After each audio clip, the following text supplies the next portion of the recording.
everyone, and welcome to my kitchen. Today it's going to be a fun day.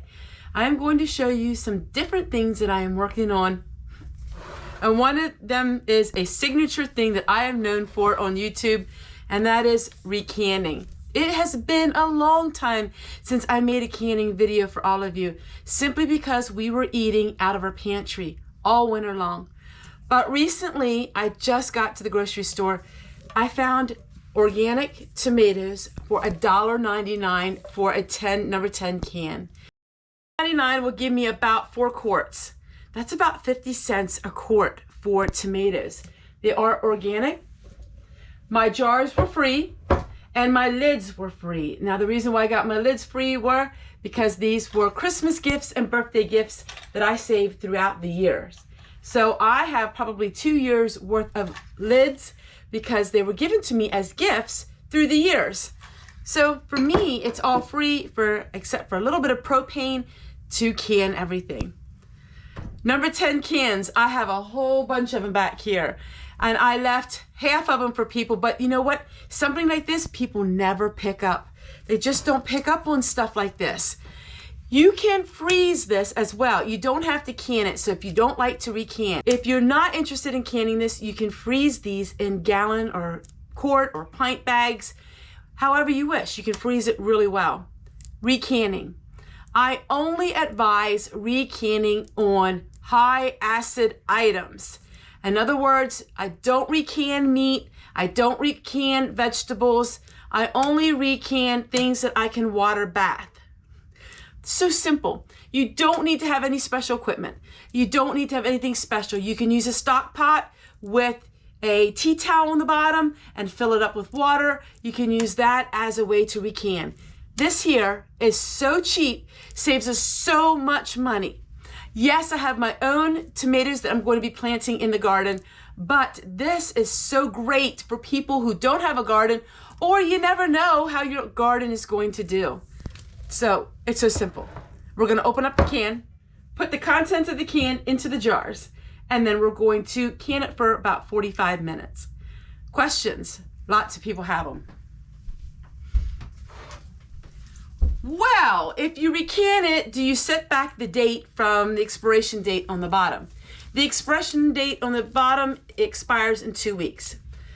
Here's the deal.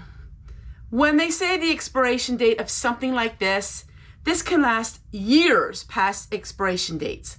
In other words, canned food like this, after it expires, it's good for 2 years or even longer. The only situation you would have with canned goods like this, if it's in a tin can, depending on how the can is made, your food can start tasting a little bit metal if it would be years past the expiration date. That's why we put it in jars.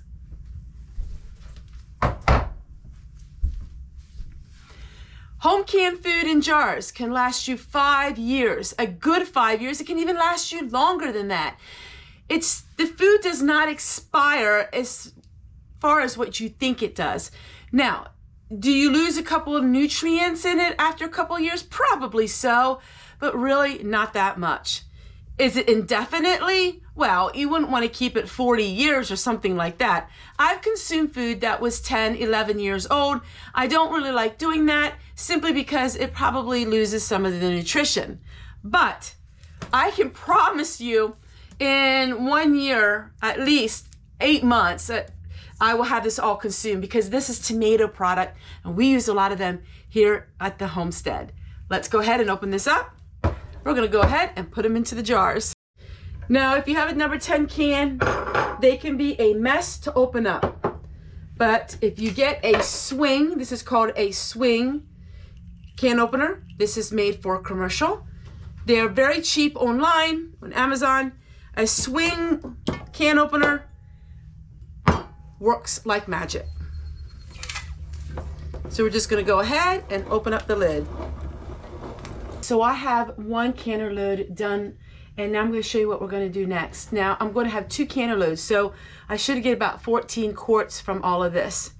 14 quarts at 50 cents a quart, and that's 14 quarts at 50 cents a quart because I'm not including my lids and I'm not buying anything new. plus a little bit of propane. So let me show you what we're doing next. Because I don't know about these tomatoes, I am adding just a little bit of citric acid.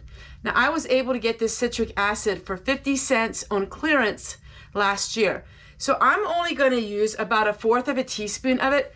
Technically, you don't really need to add it, but I am just gonna add a little bit of the acid. I'm also gonna be adding about 1 teaspoon of my seasoning. So this is salt with garlic and some seasonings, just to give it a little bit of some seasoning when I can it. This will be in my vegetable soup. This will be in anything that you need. Tomatoes.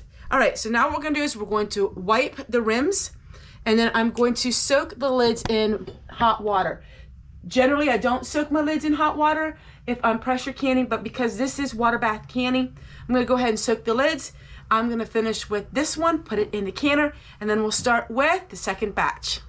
All right, so while we're waiting for that in the canner, we're gonna go ahead and make some sourdough today. Now, I have a lot of different recipes, and I actually did a video a couple months ago with the sourdough. I love sourdough in replace of yeast. So I don't necessarily make sourdough bread. I guess it would be considered that, but I use my regular bread dough mix. Instead of yeast, I'll add about 1 cup of my sourdough. Now, but today we're going to be doing the Amish friendship breads. Now, this is a book all about friendship bread and sourdough using the sourdough starter. Now, in the previous video I used yeast to start the sourdough, but I am not going to use that in today's.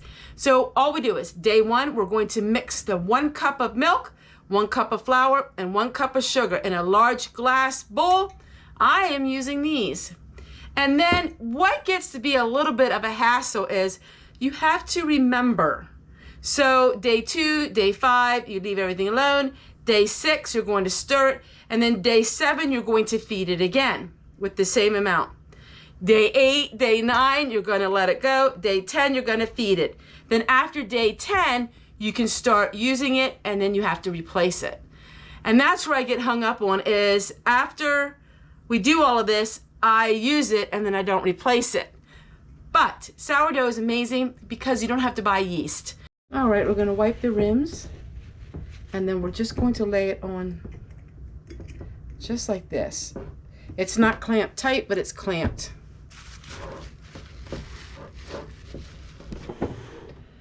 So now what I'm going to do is I'm going to be freezing some mushrooms. Now I am freezing these raw.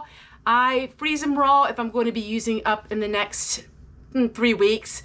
But other than that, if I want to use them long term, I will blanch them. But I got them really cheap, and I want to put them in the freezer just for about a week, and then I can use them next week.